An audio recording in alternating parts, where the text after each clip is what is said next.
Hello positive readers, it's Benta here. Today we're going to be doing a book chat, and this time it's for the second book in the Glittering Court series. I was about to call it the Glittering Court, so I'm glad I stopped myself. The Midnight Jewel. I keep forgetting the name of this book. I don't know why, but it's because, like, I don't know, I see all these books as the same novel, but, like, different point of views, basically. Because that's what it is. So we're going to be talking about The Midnight Jewel by Richelle Mead. If you didn't know, Richelle Mead was one of my favorite authors. Is one of my favorite authors. And, she might be my favorite author, honestly. But, like, actually, no, Veronica, is my favorite author. Sorry about the noise in the background, you know, whatever. So, this book was great. I really kind of halfway liked The Glittering Court, but, like, you know, whatever. It was kind of okay. It was, like, average.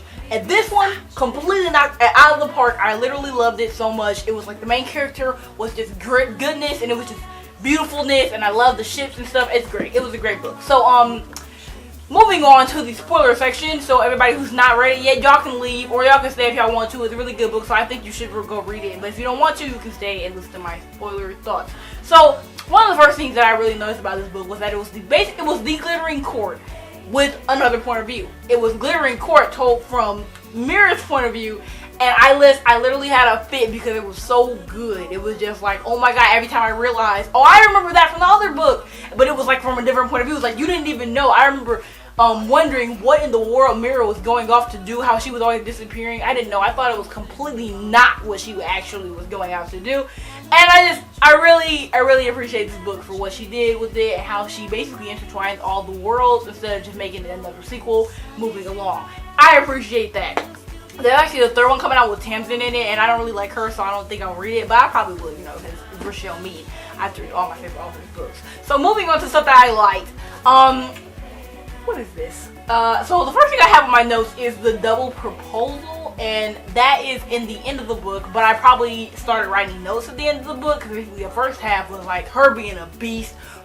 She was doing all kinds of stuff. She was sneaking out. She was going with these pirates and stuff. She was like incognito. She's a really cool character. She basically was doing what she needed to do. She doesn't care about marriage or none of that. She was gonna do it as a means to an end to get money so she could get her brother out of jail. I just love her so much. She's so driven, and I just really appreciate her character, especially opposed to Adelaide, who was basically focused on like whatever she was focused on. I don't even remember. I literally do not remember that book very much. So anyway, the double proposal is when Grant comes in. Grant is this guy that was like, he's like an incognito guy too, basically doing the same thing she's doing. He like has a goal, and he basically has a whole bunch of faces because meaning that he does so much stuff that he has to act like different people depending on where he goes.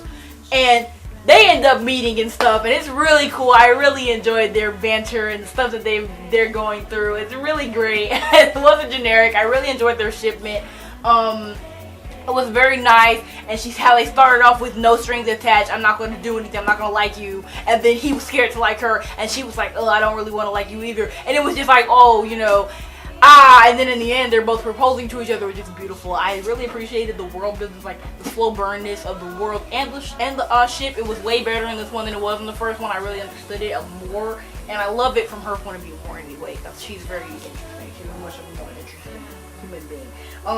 Yeah, and like I said earlier, the banter that they have, and at the end, a lot of ships lose their banter once they like fall in love or whatever. But when they fell in love, it was like they literally were like, okay, so we're gonna keep our banter because can we still have that? They were like asking each other, is the banter gonna be gone? No, we're gonna have designated banter times. And then she's like, wait, is this one of them? And then she's like, oh, actually I hear that it's all the time. It's just beautiful how they still can do that even though they're still in love. I love that. It was great. I literally probably read about them forever. I'm sad that the next week is just going to be the same thing over again, just from Tamsin's point of view. But you know, whatever. Maybe she'll come out with a novella or something for them only. So those are my thoughts about The Midnight Jewel. I really enjoyed it. Of course, Richelle Mead never fails to never disappoints as far as books or anything like that. Her writing is just so beautiful. It's hard. It keeps like mind-boggling me that she wrote Bloodlines too. That's just crazy. Like, how do you write so many good books? Who knows? I love you all. Hope to see you next time, and go read this book. And you can read the first one if you want to, but you really don't have to because this one is literally the same thing. Yeah, it's the same thing told to a way better character's point of view. So read this one. I'm just saying it. I'm just saying read this one. So I love you all. See you later, and I hope you enjoyed this review. Bye.